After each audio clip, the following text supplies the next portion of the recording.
On this episode of The Road Chose Me, I'm in northern Kenya, driving from Kenya into Ethiopia along Lake Turkana.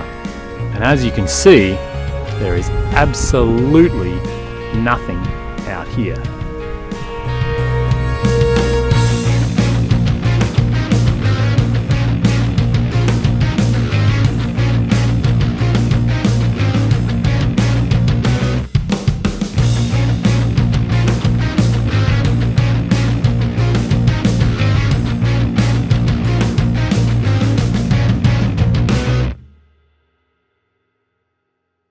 So I'm driving here through what is mostly a desert, and it's really rocky and barren, and you can see there's just nothing here. About every 10 miles or so I drive through a riverbed, and it has actually rained in the last few days, so there is some water around, and when the ground is sandy I get into four-wheel drive and things get a little bit soft and squidgy. But those mountains over there, they're on the shore of Lake Turkana. I'm inland a little bit right now. I was on the lake earlier, and been driving for a couple of hours today, haven't seen a vehicle yet, and there are people around. There are local herdsmen or tribesmen. I actually saw someone way up there on the horizon a few minutes ago, but this place is seriously barren and absolutely beautiful. I'm really loving it. Before I get into that though, let's back up a little bit and I'll tell you how I got here. So driving from Kenya into Ethiopia, there is a main paved highway, but to be honest, I try to stay off the paved roads, so I started researching Lake Turkana, which is over in the western side of Kenya. You can drive up either the east side or the west side of the lake, and it's a seriously remote stretch where I'll have to cover about 500 miles without any gas or any services at all. So I gear up as much as I can while I'm still on the paved highway heading north, and then I veer off onto what you see on the screen now. There is a huge wind electricity farm that's just been built on the shores of the lake, and so there is a new road that runs directly to that. It's a really good gravel road, but again, I'm going to try and stay off that and take the smallest roads possible.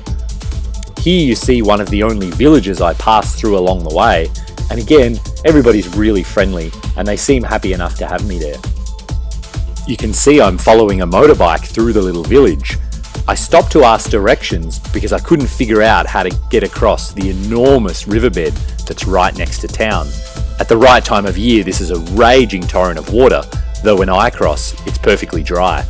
These local guys actually have four-wheel drives and they run up and down the road I'm about to drive.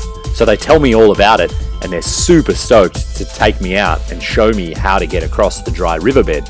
They want to talk about the Jeep and have a good look, and at the end, they just shake my hand and say, "Have a great trip, man."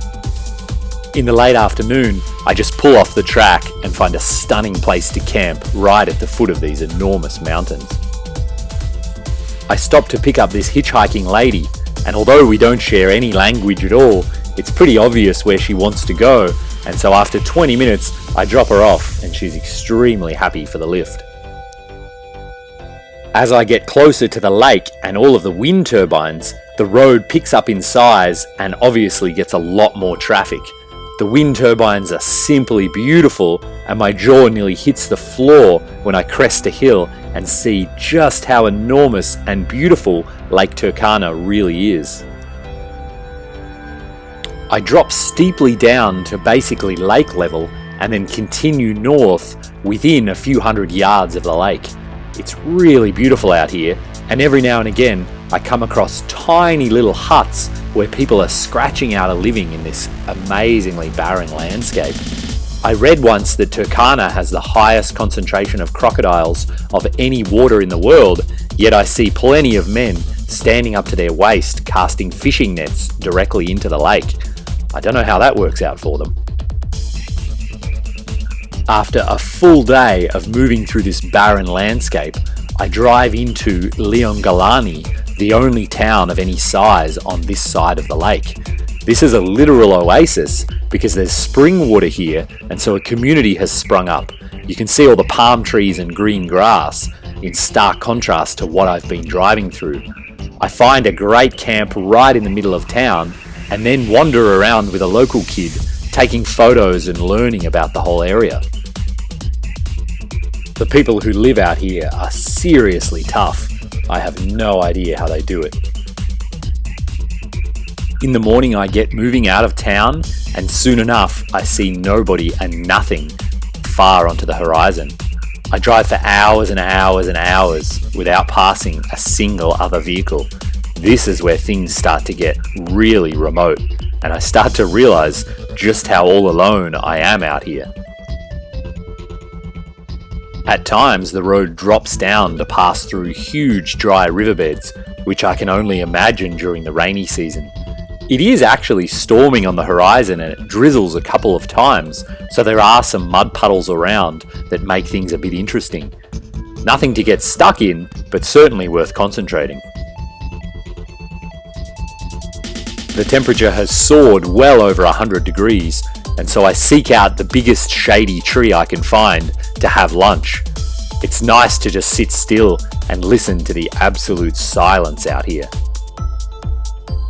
As always happens when I'm really remote by myself, the days start to blend together. The scenery is always like this, rocky and barren, and the temperature is always scorching. At some point I cross into the Cradle of Humanity National Park. This is where Lucy's remains were found, the oldest human ever found, and I start to sense a real connection to the land. Afternoon slowly turns into evening, and I have a bit of indecision about which way I can go. My GPS shows a couple of different tracks, and I'm really uncertain if I should stay inland more or if I should dart over and follow the lakeshore. I actually backtrack and then backtrack again using up my precious fuel reserves. I feel like a bit of an idiot, especially when I'm all alone out here. So now that I'm exhausted, I realize the right thing to do is choose from one of the 10 million campsites I'm surrounded by and make camp for the night. Here you can see me getting out to read the signs that are on the ground from the national park, trying to figure out exactly which track goes which way. With this storm quickly approaching, I know it's not a good idea to camp in a riverbed, so I pull high above one and select this spot to camp for the night. After the storm clears, this magic double rainbow comes out, and then I'm treated to a stunning sunset. Wild camping alone really does not get any better than this. In the morning, with my head on straight, I decide to keep following the lake, so I backtrack yet again and then head directly west across to the lake. When I get to the lakeshore, I find these cool salt pans and then really sandy sections that actually require low range first a couple of times. The track continues on and on, at times sandy, at times rocky, but always changing. For hour after hour I watch the landscape slide by, and I watch the gas gauge on the Jeep slowly going down and down. I'm all by myself out here, and after my recent rollover in Uganda, I've noticed the front diff is now leaking oil. This is something that plays on my mind, and I start to wonder if my ever reliable Jeep is going to let me down. If it ever did let me down out here, I'd be in serious trouble. This is definitely further than I can walk out, and I have to start to wonder what would I actually do. For the first time on the whole expedition, I get a little bit scared of how remote I am, and my mind starts to play tricks on me. This is pretty heavy stuff, and I spend hours and hours in the driver's seat stressing about what's going to happen. Of course, the Jeep never does let me down, but that doesn't stop my mind running wild. To give you a sense of what that felt like, just imagine you're out here, all by yourself. At this point, I haven't even seen a human being for about 3 days.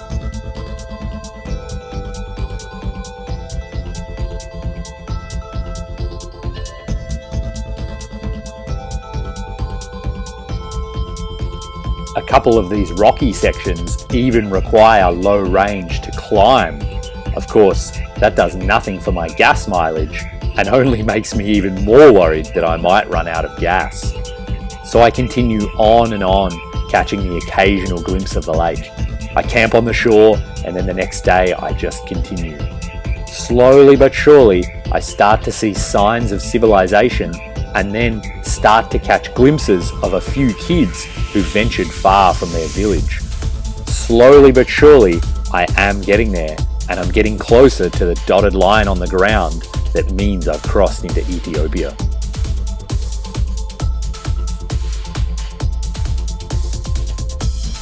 So I've been bumping along Lake Turkana here for a few days now, and my GPS has just showed me I crossed the dotted line on the ground. Apparently I'm in Ethiopia now. I saw a vehicle on the side of the road and the steering wheel was on the left, which is a bit of a giveaway, and the license plate had characters on it that I've never seen before that aren't English. So I guess I've crossed into Ethiopia. There's been absolutely no border control, no military, no police, no nothing. But that's not a bad thing. I had my passport stamped out a few days ago in Nairobi and got the paperwork for the Jeep done as well. So I should be good to go. The next town is 40 miles away, and I know there's a gas station there, so that's good. I'm going to make it gas-wise. And then the only other thing to do is, for the final time, I get to swap sides of the road again. So instead of driving on the left, I'm going to drive on the right for the rest of this expedition. Feels like a pretty big milestone to me. I'll never drive on the left again with this Jeep on this continent. And I think it's safe to say I've moved on. I'm not in East Africa anymore. I think I'm in North Africa. So here comes Ethiopia.